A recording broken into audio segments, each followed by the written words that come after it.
What are we doing? Why are we here? Why do we show up here on a Saturday and gather in this room to all get together, which is honestly one of my favorite days of the entire month? We are all here for the embodied leadership experience. We are all here to build our embodied leadership capacities. And what this really means is that what we are aiming to do is to there's really be a triathlete in our lives. There's three aspects. So we're going for rocking our work, building thriving relationships, and really doing that from being in a place of connection inside. Like that is what we are here to do. And the ethos of this training is that in order to be a life triathlete, you have to come together to train.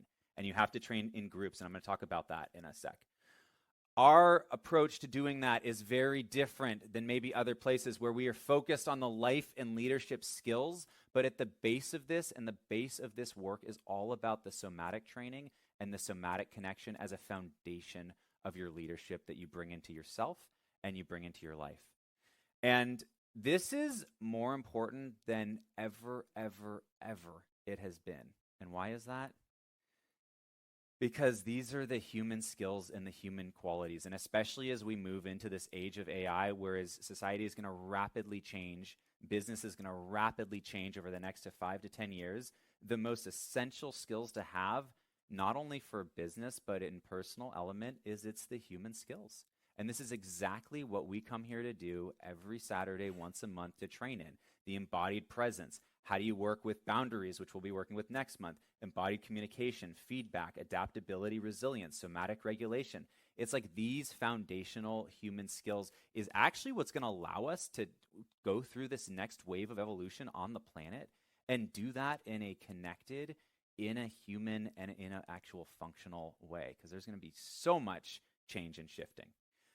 One of the things I am big on, so I've worked with and built neuroscience-based learning programs for the last 15 years, and one of the things I am working with Marianne to constantly infuse here is how do we make this the most accelerated learning environment on the planet? Which means we are actually using the neuroscience of learning as the foundation to make sure there is more learning happening in this room for the amount of time that you are in here than any other room that you will ever be in. And there's 4 pillars that we're integrating to do that. Feedback, which is the theme of today, is literally, and you'll hear about this, it's the foundation of all learning. Schema, you have to have accurate and functional mental models, which is part of what we introduce with stories and slides and throughout all of this. Experiential, if you want authentic, true learning, it has to be experiential and embodied and internalized and felt. And then finally, you want the most dynamic ways. You think of anybody who becomes an expert in anything. It's because they're involved in communities of people that are totally going for being experts in that area. And so actually having a social learning and relational learning environment is one of the keys to making a highly effective learning environment. So this is what we integrate and really what we focus on. How many of you have heard of the 10,000 hour rule? Or what's really the 10,000 hour myth? Because it's what happens when you have research in the hands of journalists that then publish mass market books. The key idea in the book, this comes from Malcolm Gladwell's Outliers book, and it talks about how you need 10,000 hours of practice to become good at anything. The key idea is not the 10,000 hours, it's the role that deliberate practice plays in expert performance. And deliberate practice, it's not just practice, right? But it's practice that is intentional, where you're specifically focused on evolving a certain skill set, evolving with a strong intention behind it. It's that specific fundamental mechanic that leads to expert performance. And that is literally like the foundational thing that we are doing here today is we are just engaged in lots and lots and lots of repetitive, deliberate practice in order to build these skills. And it's why it's critical as you're showing up for every exercise, like you are taking this guidance that we are guiding you through, but you are here for you. And it requires bringing that intentionality and that effort to everything that you are doing. So this theme, this month, we always work with a new theme every month. This month's theme is the responsive leader. There are so many reasons why feedback is important. There's a whole organization, Life Learning Labs, which has studied like the most essential skills for top managers and leaders in Fortune 500 companies across the US. You want to know what one of the top skills they train their managers and leaders on? It's feedback. Yeah. It's feedback. It's one of the essential skills of a leader. It's essential in not just in work, but personal. If you're in partnership, actually giving your partner feedback and communicating things that work and don't work and finding how to do that, absolutely essential, right? With kids, giving feedback to yourself. But I actually go bigger. Feedback is literally the way our world is still a world that we can live in, right? Like literally on a global scale, the way the earth is designed as a constant interactive feedback system. The way that the mechanics of the climate works, with the way the sun heats up the water and then it creates rain and the forest, like it is just one giant feedback ecosystem with all these cycles of feedback that are constantly checking on themselves in order to bring themselves back to balance and harmony. And so literally feedback at the essence of it, it's like the core mechanism of how do you bring back balance, function, harmony, not only on an individual level, but literally on an entire planetary ecosystem level. As Natasha shared, and my sister likes to say also, like your life is your feedback. We're getting micro feedback in every single moment of life, and our entire life as it exists right now is our feedback. Your rate of growth, and I want to talk a little bit about the neuroscience of feedback. Your rate of growth really is based on your ability to respond to feedback in your life. Like the growth rate and how much you are growing, it is completely aligned based on feedback. And I want to explain why. There's something called the learning cycle, and the actual neuroscience term for this is called the perception action cycle. And it's really simple. It's 3 steps. So the first is perception. This is you just perceiving anything that is happening in your life. The next thing is based on the perception that you take, then you're going to take an action. Let's just say like I'm a baby learning how to walk. Well, I see all these other people walking and I have this idea that I want to walk, and then I try to take some action. What's going to happen based on that action is you are going to get feedback. And there's 2 types of feedback. One is there's actions of things of how you think things are going to go, what your schema says, the perception of how you think things are going to go. And then it's when things actually align the way you think they're going to happen. The other type of feedback is when there's a mismatch. And this actually happens in your hippocampus, where there's a mismatch between what you thought was going to happen. You know, I took this step here, and actually I leaned way too far to the right, and I end up falling. And it's actually what's beautiful about this model. And then this goes back to your perception. And you just repeat this cycle over and over and over and over again. It's literally the foundation of all learning. It's how you learn how to walk, how you learn to ride a bike, how you learn how to draw, how you learn how to do movement exercises, how you learn anything is based on this fundamental learning perception action cycle. And the beauty is that the biggest opportunity for learning is when you get things right? No. It's when your perception does not match reality and it does not go the way you expected it to go. That's when actually theta waves fire and you have the biggest opportunity to actually learn and grow at that point. But this happens constantly, every day, all the time in our life. Unfortunately, because feedback is hard and oftentimes we can perceive feedback as a threat, we will not engage in this feedback cycle. We will block it. We will push it away, either ourselves or you notice other people do this. And this actually is the fundamental thing that stops us from actually learning and evolving in our lives. And this is what's I've coined, or I've gotten help coining, as the critical step. The critical step is taking that feedback that you are experiencing, especially when it doesn't match your expectation, and then translating that and taking another action.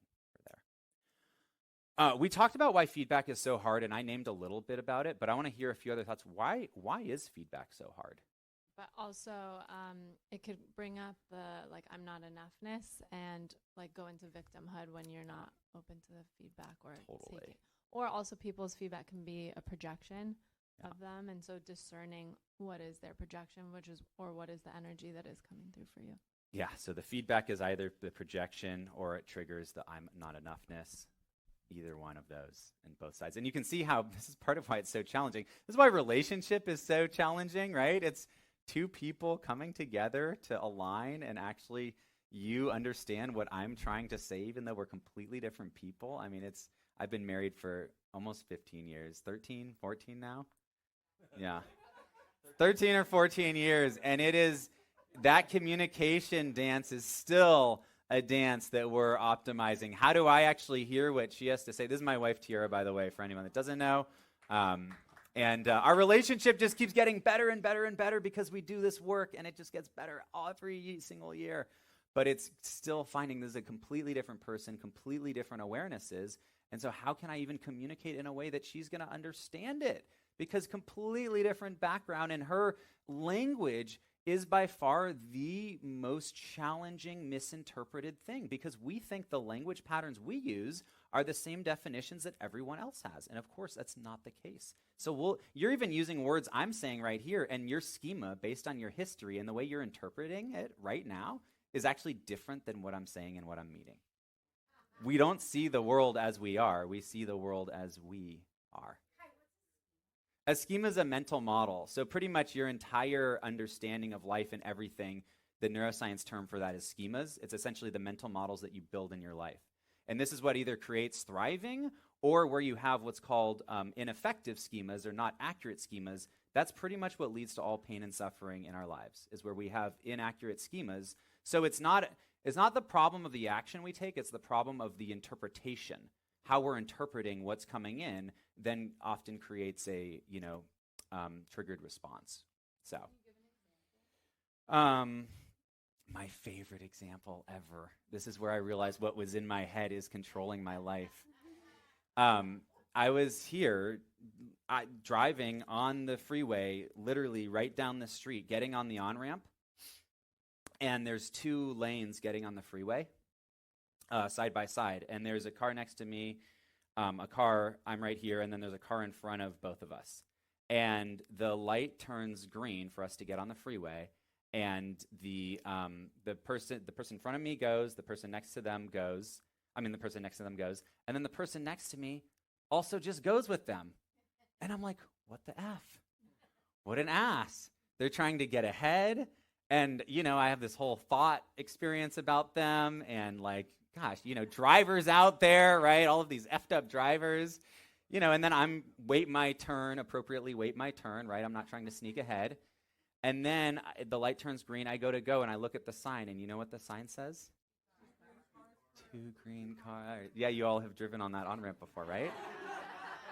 So that entire experience, that entire set of feelings, the meaning I gave, the description, that was entirely self-created based on an inaccurate schema or mental model that I had created about the situation that was entirely inaccurate. And the truth is, that was an example of where you could fundamentally prove the inaccuracy of that, and then afterwards I was like, okay, obviously, reaction goes away and all of that. The challenge in life that happens is our schemas are a little blurred. So there's parts of them that are accurate, that we are receiving effectively and seeing perceptively, but the problem is there's parts that are not accurate and not effective. And that's why the best thing when you're doing any thought analysis that I did for years to stop myself from going into judgment is you go, is this really true? Is what I'm thinking really true? How do I know this is really true? Let me prove that it's true. Because so oftentimes we will fabricate thoughts and ideas where it's partially true and partially not true. So anyways, that was a whole, I could talk about that for hours, but love that. But that was a whole, schemas are hard, feedback is hard. I want to tell you, I heard this insight from a mentor of mine years ago, and it clicked for me so well, and it's actually going to be the foundation of where we're going to start working with today. Because it is the underlying reason, the somatic mechanic and reason of why feedback is so hard. And it's because of this. It's because of belief. Most people don't believe in themselves. And when they hear feedback and you don't have belief, you automatically turn it into judgment, criticism, there's something wrong with me, etc. You want to get really good at delivering feedback? Make sure you believe in the person wholeheartedly, fundamentally, and that vibration is felt fully through. Then your feedback will be felt and received. Otherwise, it's perceived as criticism. And, belief is something that you can actually practice and train. It's not just like something you're given or not given, you know? Unfortunately, we live in a world and environment where like people don't believe in us, you know? We have parents that don't see us. We have workplaces that just criticize. They don't believe. Believing is when you see, it's like a plant. Each one of us is a seed, and we have a potential for how our seed can plant and grow.